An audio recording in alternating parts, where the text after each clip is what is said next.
Hello, everyone, and welcome to Pull Up a Sandbag, our special session once a month where we focus on mental health. And today I'm joined by Mason and Craig, and it's taken us some time to get here, but we got here.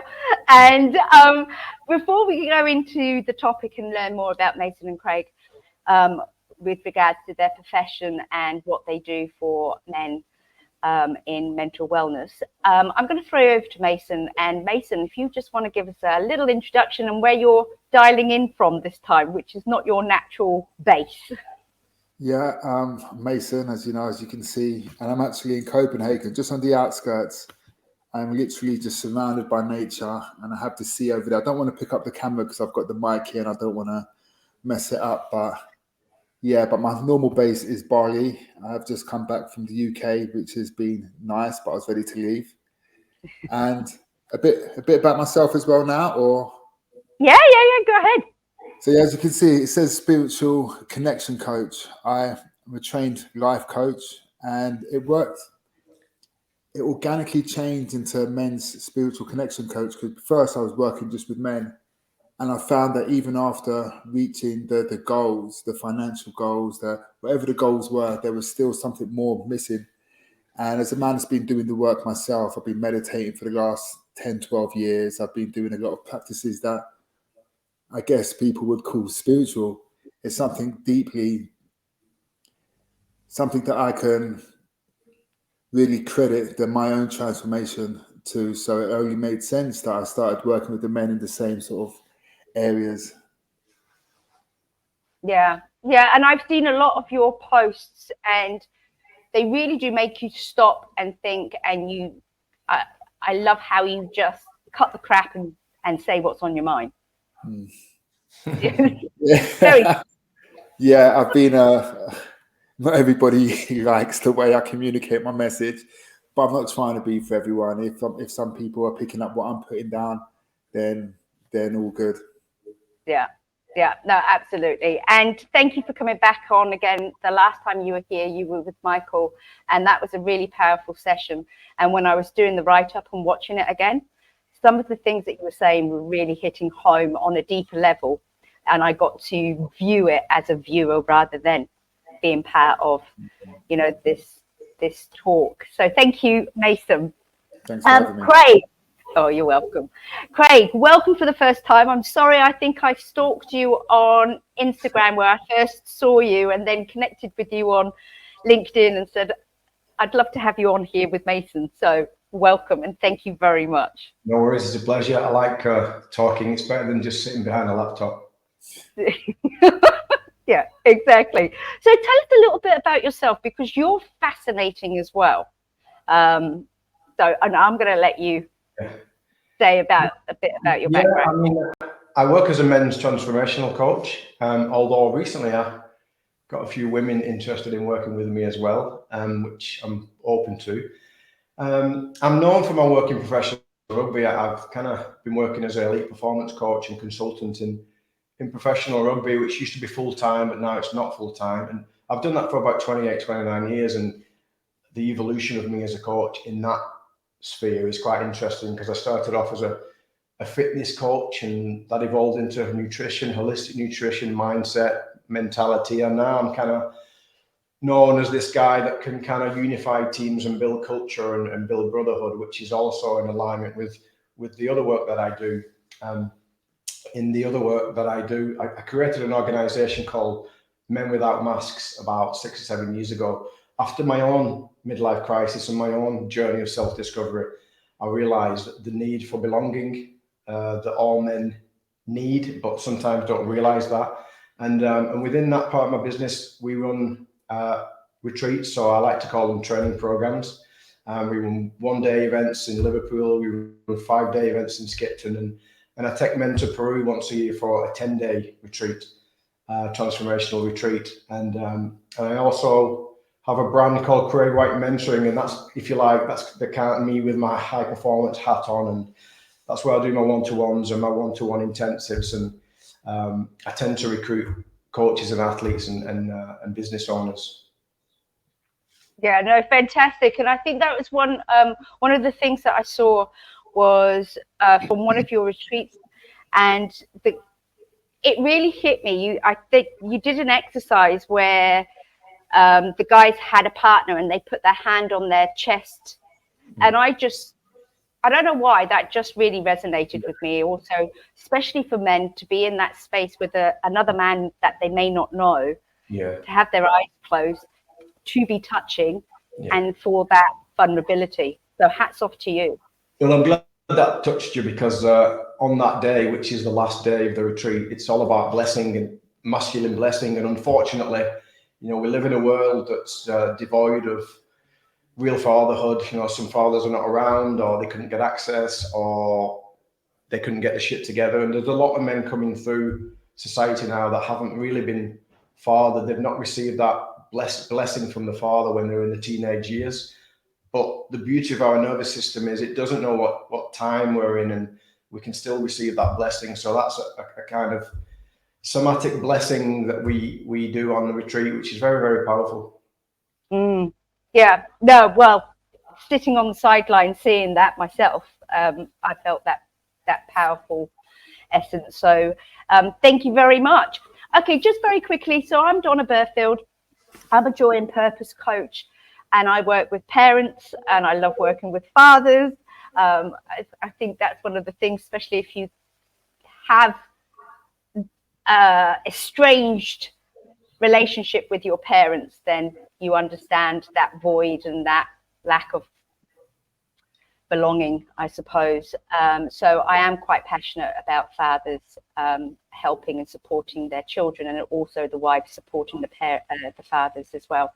So I was in education for 26 years, from Montessori right up to secondary learning support. And before that, I was a nanny for 7 years. So that was quite interesting as well, seeing various aspects of parenting skills or lack thereof. Yeah, so let's get into today's topic. Today's topic is removing the mask: how, why, and finding your tribe. Now, both of you just touched on about your programs, and one thing that stood out for me was very much about you having this holistic approach, and the breath work and the meditation, that spirituality. So I don't mind who goes first. How did you first get into this and realize this is the kind of approach that you feel aligned to? Okay, do you want to go first? I'll go first. I don't mind sharing how I got into it. I'm just trying to think how far back to go. Okay, I'll tell you what got me into meditation. That'd probably be the best start. So life wasn't going great. Outward looking in, people would have thought that, oh, he's doing okay. His life looks great, because it was so easy for me to put a mask on around my environment. It was just something that us young men, we kind of just grew to do. I didn't even feel like I was trying. It was just easier to be someone else than to actually be myself. And it got bad quietly. And I remember reaching out to a mate of mine, and I knew that he went to church, and he was the only guy that I knew who went to church. And I said to him, mate, I want to come to church with you. And of course, he was shocked, because he just knew me from fighting on the streets, titty bars, and taking cocaine. So he was like, okay, you can come. I remember going to church and thinking, nah, this ain't for me. And I didn't want to give up so soon. So I tried again. And again, it was like, this just isn't for me. Everything about it. And my last experience of going to church was being taken there by my alcoholic grandmother, who would walk me to church in the morning with her can of beer in the hand. So I always had a weird relationship with churches and what the religion meant. Anyway, I remember meeting my mum. So me and my mum had a funny relationship. She only had me when she was 16. I moved out quite young, because I was in prison from very young as well. And I remember reaching about now, we're just so close, and she's been more of a friend. So I remember calling her. I said, Mum, I need to meet you and have a chat. I met her in a coffee shop. I goes, Mum, can I He's like, I'm not happy. She goes, yeah, I figured something was wrong, son. What's going on? I goes, I tried to go to church. That wasn't it. I goes, there's just something missing and I don't know what it is. And I was in London. People don't talk to each other in London, but there was this lady. I say lady, I can't remember her face. I don't know how old she was or whatnot. She leaned over and she goes, look, I'm really sorry to overhear your conversation, but what do you know about meditation? And I was like, oh, nah. She goes, what do you know about spirituality? Because I've heard of it, but it's not for me anyway. She wrote down a couple of things for me to do, a couple of things on YouTube, an app. I think Headspace just came out. And I probably meditated nearly every single day since then. And so that woman changed my life. And that's what actually kind of got me on the path. Of course, there was still, it wasn't like meditate day one where I am now. There was still a load of shit in between for me to navigate. But it was the thing that just got invoked to change. Wow. So it gave you that chance to just pause and reflect and go inwards and cut out the noise. Well, what meditation does, it kind of does give you that space and you can call your own bullshit. It started me questioning why I was doing certain things, why I was hanging around with people that I didn't even like. And I was able to actually see where my future was going if I carried on doing the things that I was doing. Without meditation, just being on autopilot, I'd have just carried on and not giving myself that time to check in and see if what I'm doing is what I need to be doing or want to be doing. Wow. Oh, what a shame you can't meet this lady again and say thank you. Or hopefully she can see. I've thought her, I've thanked her in my own way. Like I doubt I'll ever see, I wouldn't even know, but yeah, she, and it's nice to have that specific time where my life changed. Not many people have that. It's kind of gradual, but yeah, for me, that was it. Beautiful, beautiful. See, we never know who we touch. We never know that impact. So, which you are a testament to. Craig, what about you? So what started you on this journey in this holistic? I mean, when I was kind of about in mid-30s, a kind of similar process to Mason, which I'll come to in a minute. But looking back in my life, I didn't realize at the time, but I'd always been curious. I remember with my mates as teenagers and early 20s, and they'd always say things like, you're a bit different, by the time you're 30, you'll end up on a mountain in a Buddhist monastery. So obviously I used to kind of ask big questions and look at things differently. And even during the early part of my professional career, where I was full-time working in professional rugby for some big teams like London Wasps and Leicester Tigers and Ireland and Wales. And even then, in that kind of stereotypical hyper-masculine environment, I was reading a shitload of books on Buddhism and I didn't tell anybody. And I was reading books on meditation and I didn't tell anybody. When I lived in Leicester, I kind of accidentally came across a Hare Krishna centre and I went in and I used to go in every Sunday and I didn't tell anybody. So there was always this curiosity, and I guess I was starting to feel things, even though I didn't know what they were. And about in 2009, my ex-wife took me on a 1-month yoga retreat in Thailand, and I'd never done yoga before, and that was a pivotal month in my life, really. I didn't realize before then, but I'd just become a workaholic. I didn't realize I never stopped. I just wanted to be the best. I was on this hero's journey, this search for kind of validation, which I believe we all go on and have to go through. And then I'm forced to stop for a month and do yoga 3 times a day and do purification practices and do tantric relational practices and listen to philosophical lectures in the evening time. And it just blew my mind. And because I had to stop, it was so difficult. But after a while, when I settled into that, on one hand, I recognized the immense potential in me and felt some incredible feelings of what I perceived as deep love that I'd never experienced before, and bliss and happiness. And on the flip side of that, it took me into my subconscious. I recognized some stuff from my childhood that I was still angry about, bullying, the ways maybe my mother and father had tried to manipulate me. So it was really pivotal, because I went back into my job as a head of performance for the Welsh rugby team, and things weren't the same anymore. Things didn't look the same. I sound the same. I couldn't connect with anybody, and I guess I had a midlife crisis. I used to go home and cry, and the only person that knew about it was my wife at the time. And fast forwarding, that took me on a journey of self-discovery, really, into all sorts of weird and wonderful practices in an attempt to really get to the bottom of who I was and who I was behind all the conformity that I'd gone through in my life and what was given to me. So on one hand, it was scary, but on the other hand, it was like, oh my God, who can I be? What can I be? How much potential is inside of me? And on that process,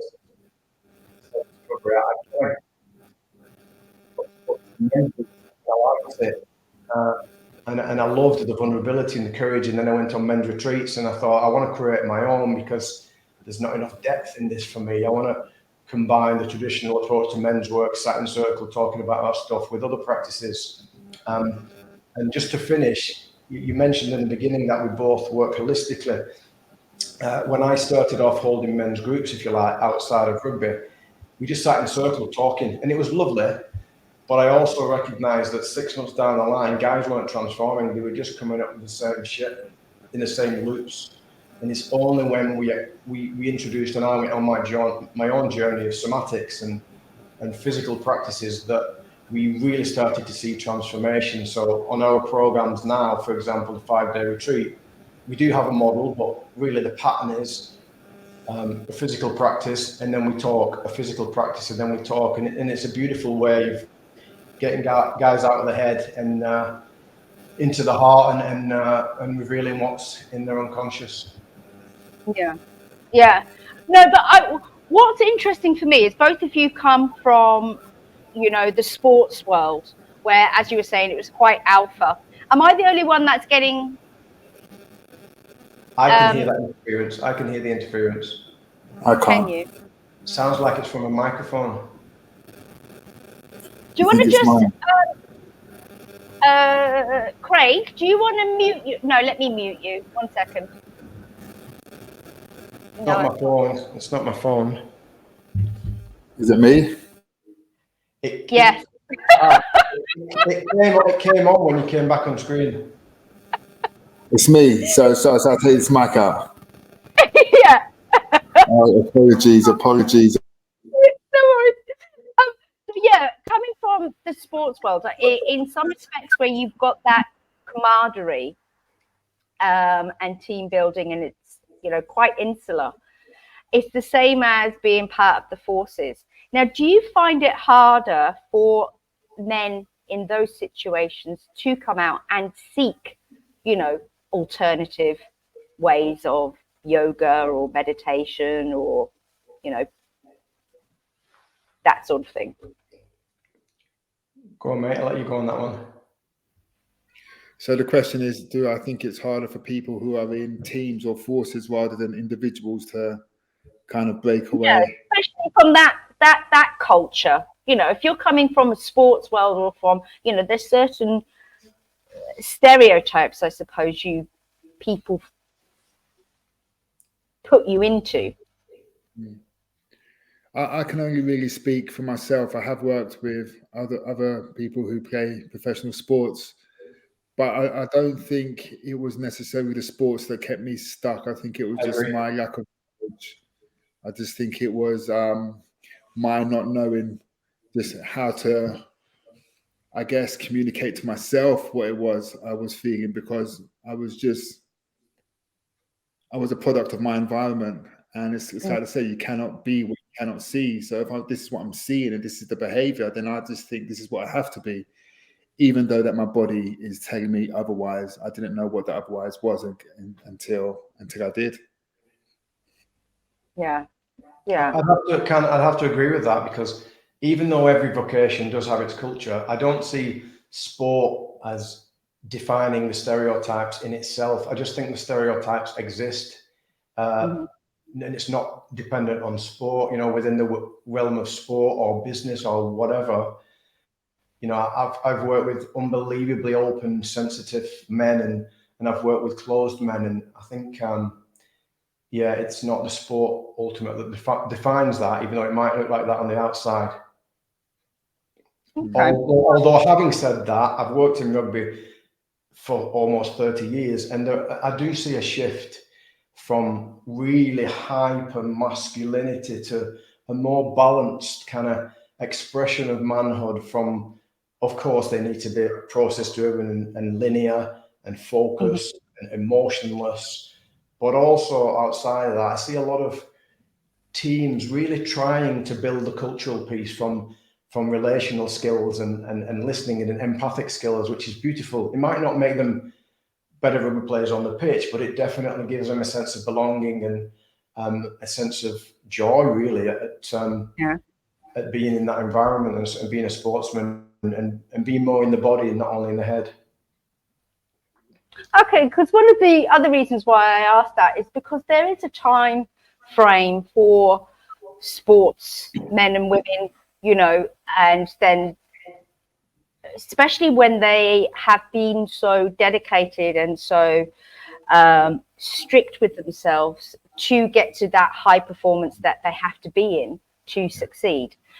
So once they hit that pinnacle or hit that age or even just one injury, that transition then must be quite difficult. Yeah. Do you mind if I speak to that, Mason? Yeah, go for it. Go for it. One thing I was going to say, which relates to your question, I wonder if Mason's experienced this. Whilst there is a camaraderie in sport and a connection and a sense of belonging and banter and all these things that connect men, because they're always kind of competing for something, there's always a game at the weekend, or they're always preparing to win and the pressure of winning. In my experience, and I wouldn't say this if I hadn't experienced the men's work that I offer, the depth of connection and belonging and support and joy that we experience and I've experienced on men's retreats is on a whole different level to what I've ever experienced in professional sport. There's just no comparison. But coming to your question, sportsmen do actually suffer in the transition period because they don't know what to identify anymore. I actually think it's worse for the armed forces because the amount of time the armed forces spend together, there's real unbelievable bonds. My brother was in the RF for 24 years, unbelievable bonds that they create. And when they come out, it's difficult for them to find anything like that. I remember my brother when he came out, he was miserable for years, but whenever they got together for reunions, he was like the happiest man on the planet. But what I would say to the military men is you can experience connection like that. It is possible again. Mason? Great. I'm so glad you said that because that's important to say. Yeah. Go, Mason. No, I don't have much to add. When I got injured and I couldn't go back to training, it's when I first started working with a therapist. I thought it was just the identity part of that I was missing. I was this fighter. Everybody thought it was cool, and that was gone. So what am I now? But I was also missing being around other men. So when I did actually find men's work and being in men's groups, I was thinking, oh, this is that thing that's been missing for so long. And things are changing, but people don't understand the value that you can get when sitting in a circle of men and just talking about shit, but talking about shit honestly and openly. Like every time I'm in a men's group, by the time I leave, my soul feels filled. Yeah. Yeah. There's a lot of men, Donna, out there that have a belief that they don't trust groups of men, and it relates to the relationship with their own father. I had that. Yeah. I had it was a subconscious fear of men, and even though I was fighting, and I remember I started doing this exercise that when I was on my way to the gym, I actually had to tell myself, none of these men are out here to harm me. None of these men are out here to hurt me. These men are just living their own lives. I had this mantra that I used to have to tell myself, and it actually worked because my dad was abusive. He used to beat my mum up. He was in jail most of my life. He wasn't a great role model, so that was who I modeled. But in some weird way, I had this loyalty to him because he was still my dad. Yeah. And then, of course, when I broke out, I just modeled myself in the wrong, totally in a really toxic way of what I thought it meant to be a man. I'm lucky I didn't fully follow suit like he did, but maybe too much so. It's interesting to look at the world that you come from too, Mason. In my judgment, I've not been in that world, but there seem to be a lot of guys from the world of jiu-jitsu and fighting and stuff like that who actually do grow significantly and become spiritual. And I really wonder if it's due to the amount of touch between men that is involved in your sport. I think we are absolutely unconsciously crying out to touch each other without actually knowing it. Interesting. And the sense of belonging that brings. I mean, yeah, I've never thought even about that. Even in my work with professional rugby, I used to be a fitness trainer, and I did this experiment a lot of times. You give a group of men a running session. At the end of it, they're tired. They walk off the pitch. You give a group of men a session that involves touch and a little bit of combat and getting off the floor and competition. And at the end, they're kissing each other and walking off the pitch, holding hands and arms around. It's incredible to see. So the medium of touch is really important for men. We've not been, I mean, the whole humanity, to be honest, but as men, we crave touch, but we don't realize it. Yeah, I agree. This is interesting because I'm a single parent, so I've got a 24-year-old daughter and twin 19-year-old boys, and so I've been a single parent for the last 10 years. So I've been really conscious that they haven't had that male role model in their lives as such. I'm the hugger, I'm the toucher, I'm the so they can do it with me, but they don't have that with another male. And so for those that are coming into manhood who haven't had that connection, what can they do? I guess this is the whole rites of passage. I think this should be something that is taught in schools and universities, but it's not. We're sort of kind of just left and said, yeah, go and be a man, but we don't have any idea of what a man's supposed to be. Society at the moment, I don't want to get too political, but that whole idea of what it is to be a man is just being totally... Oh, you guys are fucked. I'm sorry. You really are. I mean, I'm going, I'm glad I'm not a bloke. And I used to want to be a man. So it's tough. It's definitely going to be tough. And I think, well, maybe I'm just a bit of an optimist, but I think that people are becoming a bit more conscious and aware that it is okay as a man to be an alpha and being in touch with your emotions, knowing the importance to communicate. Back 20 years ago, when I was turning to growing up into my late teens and 20s, it wasn't even a thing, you know. So to answer your question, I don't even know. It's such a big thing for the young men now turning, and with YouTube, and I didn't have all YouTube and Instagram when I was growing up, you know, so I wasn't modeling myself based on all these people that are out there. I don't know if it's better or worse, but yeah, we're in a different time. Craig, what do you think? It's real. I mean, let's recognize it's tough for sure. In terms of the work that we offer for senior men, there's not much out there for teenage men. There are some organisations, but there's not a lot in the UK. I mean, I'm guessing that you are an incredibly responsible mother, Donna. Don't know how old your kids are, but there's definitely the responsibility of being really brutally analytical at what male figures are in their lives, whether that's a teacher or a coach or a guy down the street or an uncle or a boss in work. It's really important because there are some good men out there, and if they can somehow latch onto a great boss who's a decent male role model, it can make a massive difference. In terms of practices, sport does have its dark and light side, like everything else. But the light side is beautiful. It is kinesthetic. It is about a sense of belonging. It is about being valued for what you're good at. Something like jiu-jitsu is incredible for young men. really incredible if they have the courage to lean into that and understand it. But yeah, just as a mother, being really, really shrewd around who they mix with. I've got a friend who lives in the town where I am, and he's done something beautiful with his two teenage boys. One of his friends is a mentor to them. So the two boys have him and they have a mentor. And once a month, the mentor, who I'm meeting later actually, is a friend of mine, the mentor takes them and takes them into the woods, and they camp overnight and they sleep rough and they chop wood. And, I'd actually love to do that because I don't have my own kids. I'd love to be a mentor to I'm craving for it, or a godfather, and do it properly.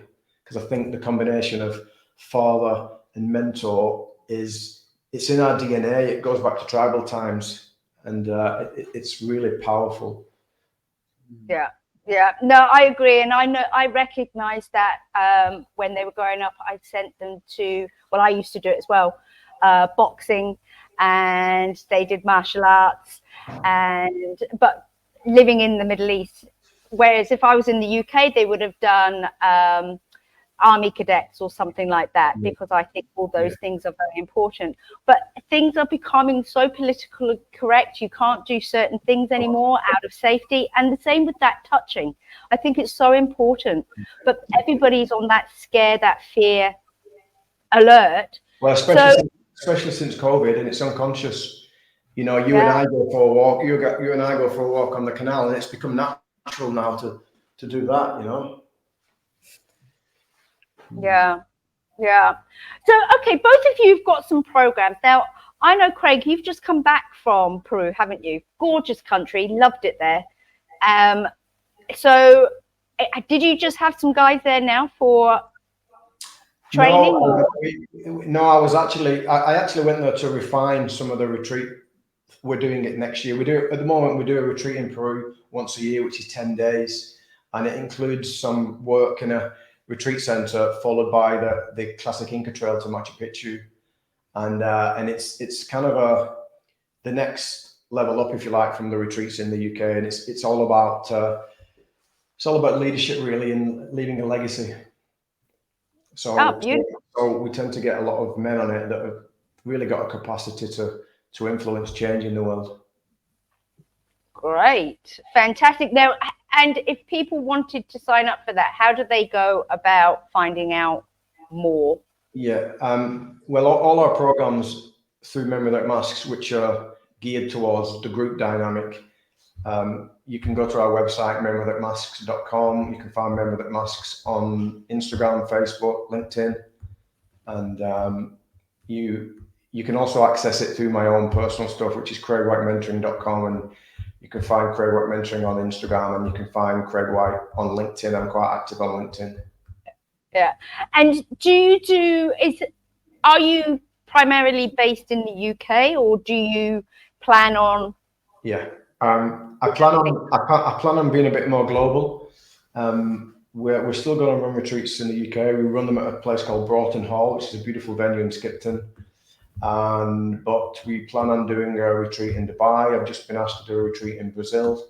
So yeah, we do plan on being a bit more global, and eventually kind of training other men to deliver using our methodology.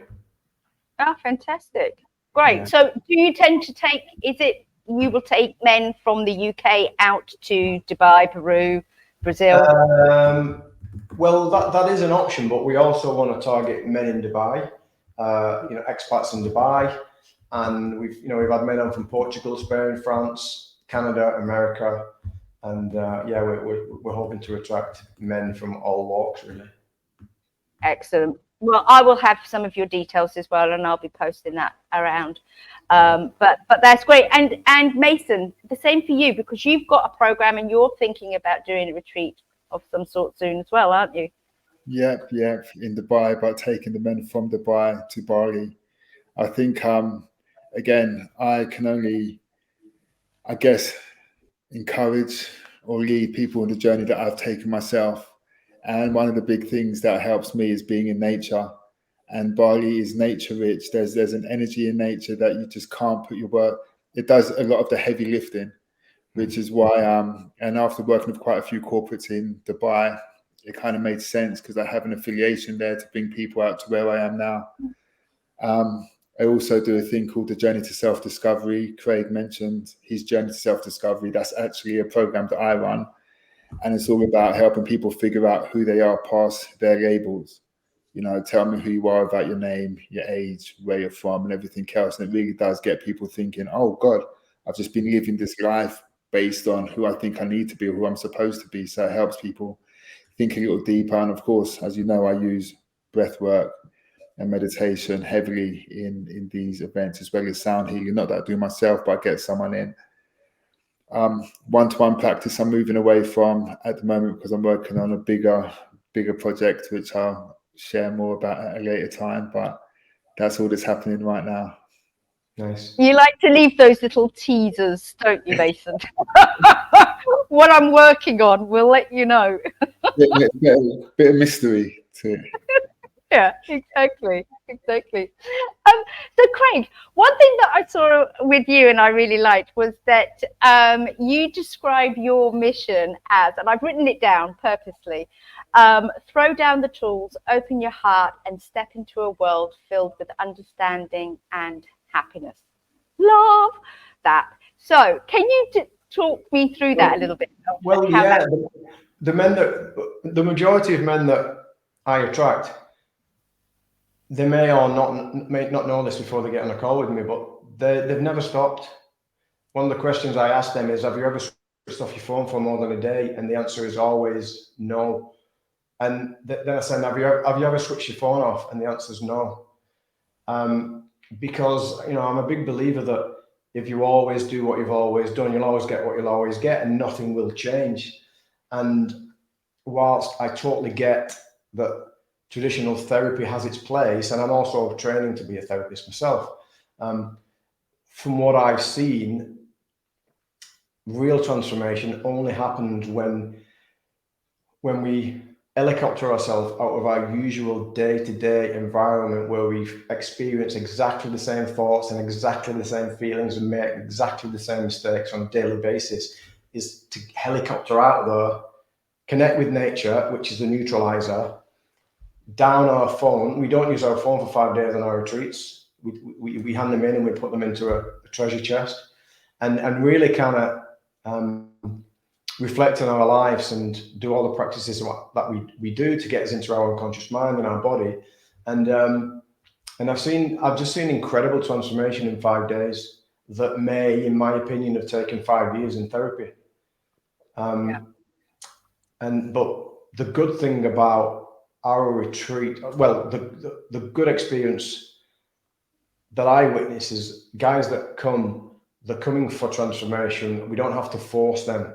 You know, that they're paying, they're making a commitment. It's not like I've got a contract with the NHS and they ask me to work with 50 guys. I would never do that, because the commitment is that 50% of transformation, and when we get them over the line, the rest is up to us, really.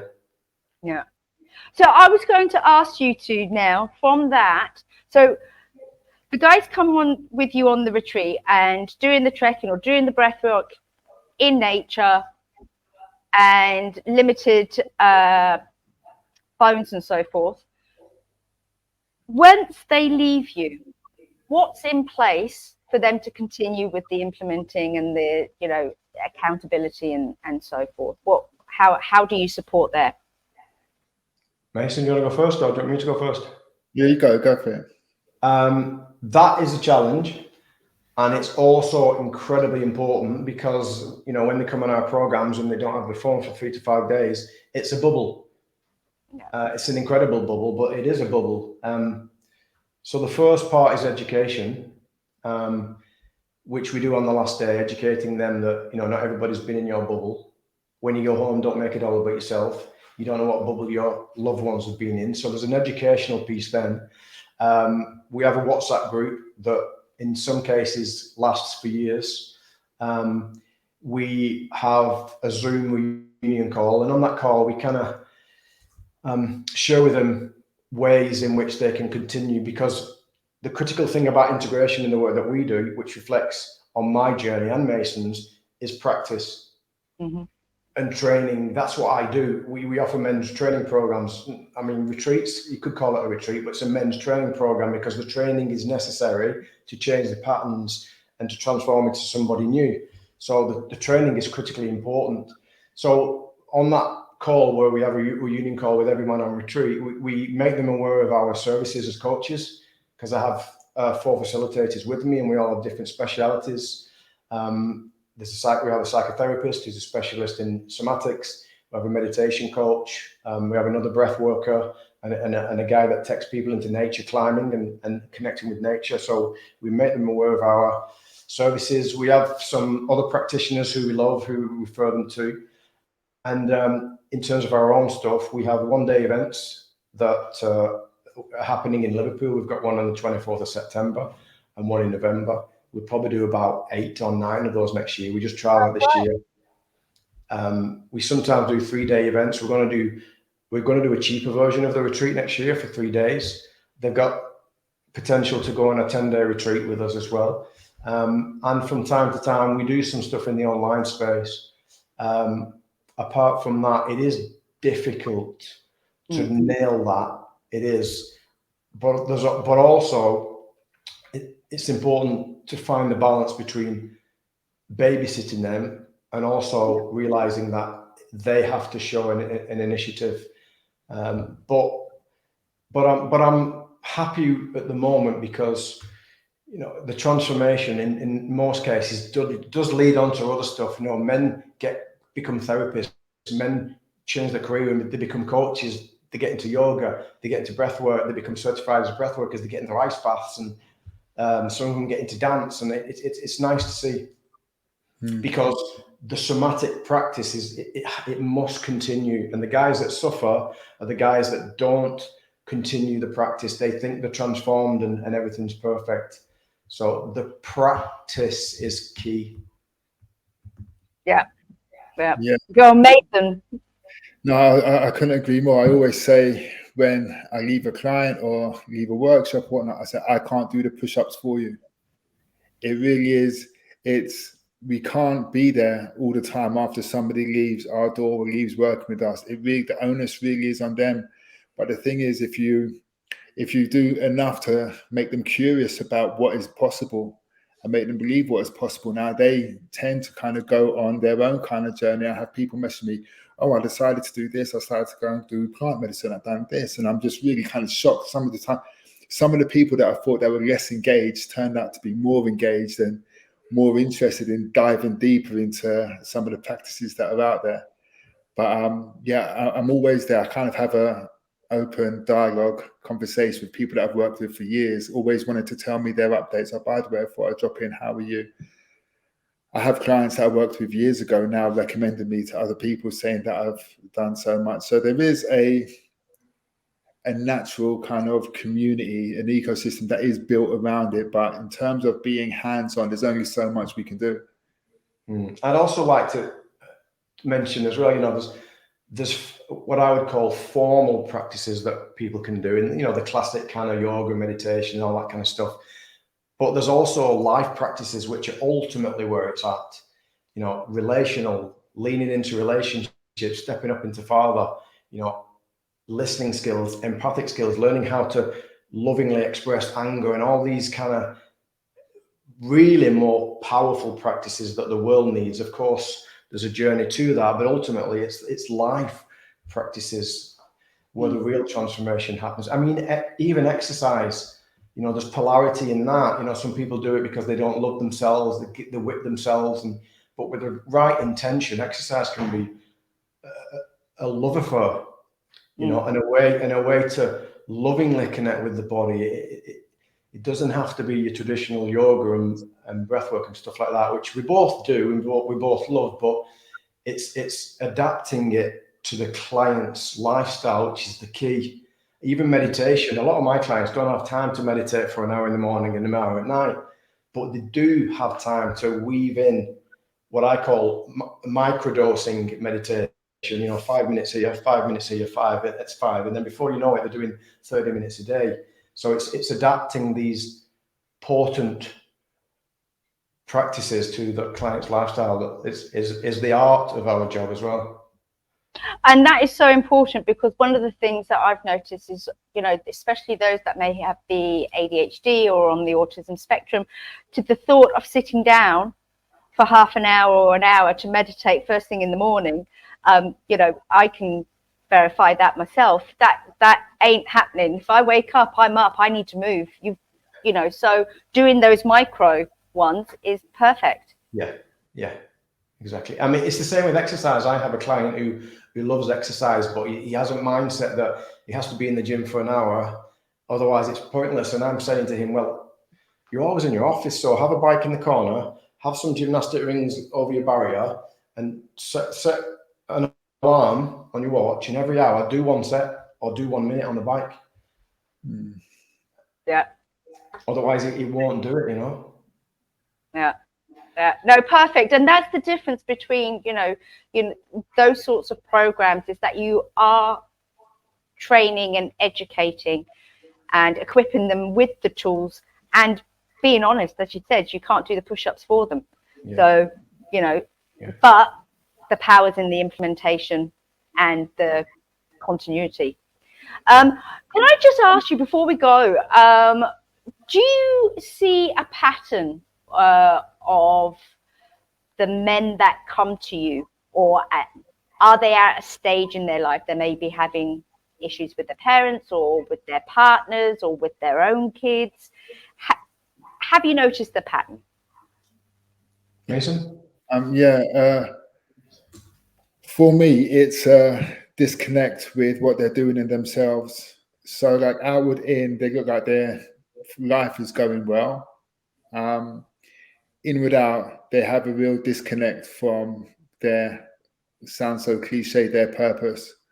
And I think it's with how the work that I do, being a spiritual coach, that is what we seek to find. And it is a deep connection with yourself. And it's being able to listen to your body. Like the mind can tell us all sorts of shit, but the body doesn't lie. And when you're able to get out of your head and into your body and actually start to feel, okay, this action I'm about to do doesn't feel right in my body, that opens up a whole new way of living life and taking steps towards the things that you would have done, like repeating the same pattern. So when you can get men to actually slow down, which is something I always encourage them to do, number one, stop, slow down, seek silence. But listen to what your body's saying, because often you can even ask your body a question and you'll feel it in certain parts. You'll be like, oh no, that actually doesn't feel good. And of course, I think there's a spiritual reason for that, but we haven't got enough time, and I'm not going to start going into that now. Yeah. But that is, to answer your question, yes, the men that I work with, they all have a disconnect with themselves and their lives. Mm. Yeah, Craig, have you noticed anything? Yeah, is it a certain age range or something? Yeah, there's a lot of different, if you like, sub needs, but they all come under two main needs: vocational and relational. And in the vocational space, you know, we attract men that want to get out of the job because they're not happy. They realize they've just been conforming. That we tend to get a lot of men that have sold the businesses and they're lost and they want to go on a journey of self-discovery. We get a lot of men, because we still, as men, associate vocation with purpose. A lot of men feel like they don't have a sense of purpose. They're just lost and in a place of depression. In the relational space, it could be that a guy wants to get ready for fatherhood, a guy wants to step into fatherhood, a guy's got anger issues with his missus. It might be that his missus has kind of paid for him to go on retreat, she's given him an ultimatum. There might just be a genuine desire to cultivate a deep capacity to relate, because he loves his wife and his kids, and there's nothing generally wrong, but he wants to kind of really step into that. So those are the two kind of main areas, really. But in terms of the men that we attract on retreat, I mean, I would love to say that we attract one type of man and that's our niche. It would probably be easier to run a business, but we attract all different types of men. You could have 20 men in a room, and you could have a rugby player, you could have an entrepreneur, an art dealer, a brickie, you know, a 19-year-old kid that's been paid for by his mum, a 65-year-old guy that's had a heart attack and a stroke. We've had guys on the way for heart transplants. you know, all different, and it doesn't make it easy. I'll be honest with you, it doesn't make it easy to get bums on seat from a sales perspective, but it is beautiful because they wouldn't connect on the outside. And when you've got so many men with so many different expressions and different vocations, we realize that which is beautiful, that we're not connecting at the level of values. We're not connecting at the level of, well, you look like me. We're not connecting at the level of likes and dislikes or our vocation, which we do on the outside. We're connecting at the level of, we all want to transform. And at the end, we connect at the level of our heart, not our cognition, you know? Yeah, beautiful. As you were saying that, I was just visualizing this melting pot of enriched emotions and experiences and different cultures and different life lessons, where it makes it all that more powerful, because that's when you really realize we have so much more in common than we don't. Yeah. I mean, all the identity stuff, we can drop it. You know, I never hear any conversations around what do you do for a living. It just doesn't happen. You know, sometimes they don't even remember each other's names, but we do these powerful practices, and then we engage with someone. You know, it might be that you make eye contact with someone, and there's a connection without words and without boundaries and without any identity that most of these men have never felt before. Sounds freeing. For sure, very. Yeah. No, I love what both of you do, and I will continue to like and share. So I can, you know, highly recommend people just, you know, the reels that you put on Instagram. I'm not a great Instagram fan, but you two, I share all the time and pass it on to my kids. So I think it's fantastic. So you guys are mentoring my boys, by the way. You just don't know it. Before we go, are there any tips or tools or strategies that you would like to share with somebody who's possibly listening and going, you know what, this is what I need, but they talk themselves out of it? The easiest one I would say is try and find a men's group. It will be uncomfortable at first, but it's discomfort that we need to lean into. Like what Craig said earlier on, if you always do what you always did, you always get what you always got. And if you want to make any progress, make any change, then you're going to have to actually start to lean into that discomfort. There's online men's groups. They're very easy to find nowadays. Just give it a go. That's what I would suggest, without getting too deep into anything else. Yeah, I would agree with it. There's lots of different types of men's group. You know, some are talking only, some have more practices, some might be martial arts based. But you know what? Sometimes we overcomplicate things. The two greatest medicines on the planet are nature and sleep. You know, if you're not sleeping well, you know, it's no mistake that you've got psychological problems. If you're disconnected from nature in a city, it's no mistake that you've got anxiety issues. So sometimes we overcomplicate things, and nature and sleep are really the two most potent medicines on the planet. Yeah, absolutely. And you guys, do you both have YouTube channels or not? Do you upload things like that as well? We have a Men with a Mask YouTube channel. Yeah.